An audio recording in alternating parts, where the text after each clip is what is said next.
मैं घुटने टिका दूंगा।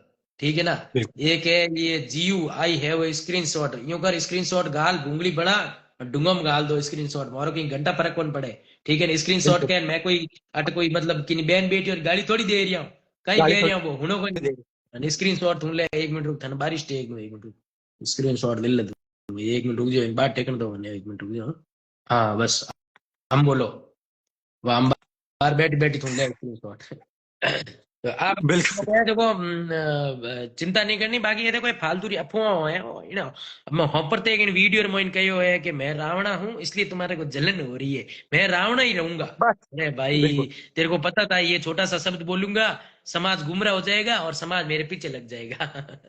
बस। पर समाज को ये नहीं पता है कि आपके साथ जब अन्याय होगा ना, तब आपको सब याद आएंगे, 36 कौम आपको याद आएगी। आज आप एक अपना समाज का है इसलिए आप अन्याय के साथ खड़े हो रहे हो, वो अन्याय है, न्याय नहीं है वो।